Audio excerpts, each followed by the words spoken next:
Je suis évidemment très ému de votre présence aujourd'hui.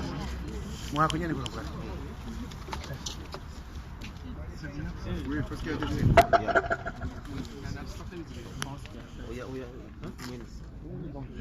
Je suis très ému de votre présence aujourd'hui.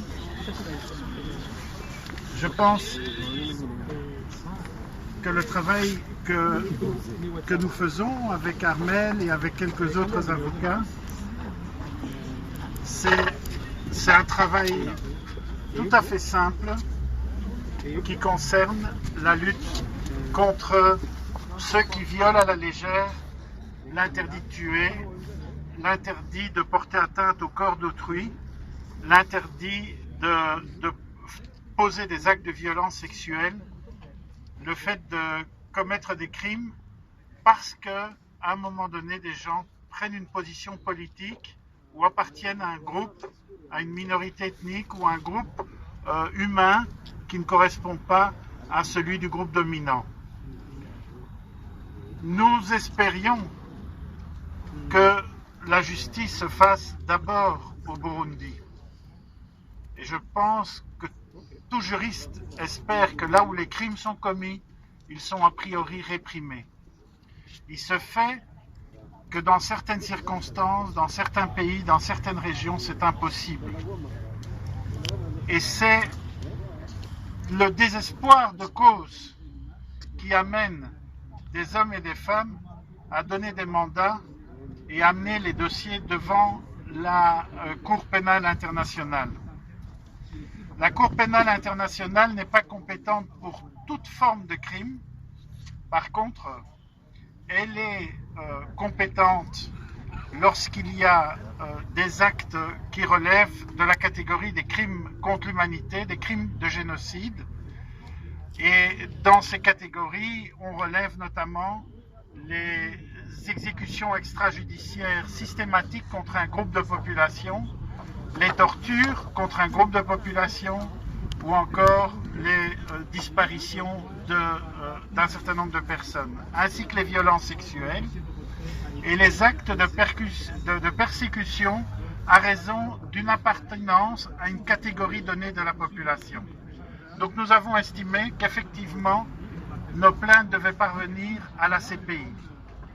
Nous avons aujourd'hui pratiquement 200 mandats qui ont été confiés au groupe d'avocats et ils ont été remis confidentiellement entre les mains du procureur et entre les mains du haut-commissaire aux droits de l'homme. Nous avons pris l'engagement de garder le secret concernant l'identité des personnes qui nous ont fait cette confiance extraordinaire et nous espérons que le dossier va avancer. Vous savez que Mme le procureur a ouvert les enquêtes préliminaires concernant le Burundi. Un des résultats de la décision qui a été prise de retrait du Burundi, décision prise par le gouvernement sur la légalité duquel on peut se poser des questions à Bujumbura, cette décision de retrait impose désormais à la CPI de diligenter sa procédure d'enquête préliminaire. Donc il y a un effet, je dirais, retour pour le pouvoir burundais, c'est que son retrait a une conséquence, c'est que l'enquête préliminaire doit avancer. Nous avons pris contact avec le bureau du procureur, nous avons été reçus hier dans de très bonnes conditions, à la fois pour dire au bureau du procureur qu'il n'y a pas d'autre justice que la sienne pour les crimes que nous dénonçons, qu'il n'est pas possible de saisir aujourd'hui les juridictions burundaises, et pour dire également que nous allons accélérer la communication des informations que nous détenons concernant les crimes qui sont commis au Burundi. Et à cet égard, je lance un appel à votre groupe, à votre communauté. Je pense que le procureur à la CPI doit entendre que la diaspora burundaise, mais que toute la communauté demande que justice soit faite et que l'on avance. Il ne faut pas hésiter à communiquer à une pétition ou un courrier collectif par lequel vous exprimez votre soutien au travail de la CPI. C'est fondamental parce que c'est la seule route dont nous disposions actuellement. De même, tout document, toute preuve, tout élément que vous pouvez rassembler, n'hésitez pas à me le faire tenir ou à le faire tenir à mes amis, à Armel, à Pierre Claver, pour que nous puissions les transmettre aux autorités.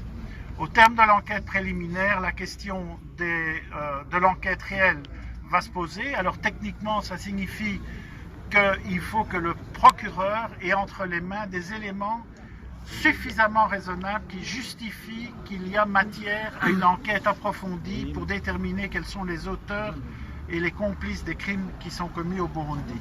Nous avons confiance parce que notre analyse, c'est que ces crimes ont été commis.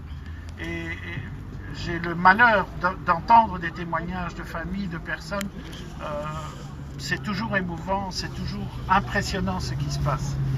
Donc, à vous tous, merci pour votre présence. C'était vital pour la défense. Continuez surtout le combat, amenez les preuves, soutenez la CPI. C'est la lutte que l'on mène pour l'instant qui est cruciale. Et mon espoir, c'est qu'un jour, la PRODH qui s'occupe des prisonniers aille visiter la prison que nous avons croisée ici plus loin pour vérifier si les conditions de détention des criminels burundais sont suffisantes pour les accueillir avant le procès qui sera mené ici. Merci à tous.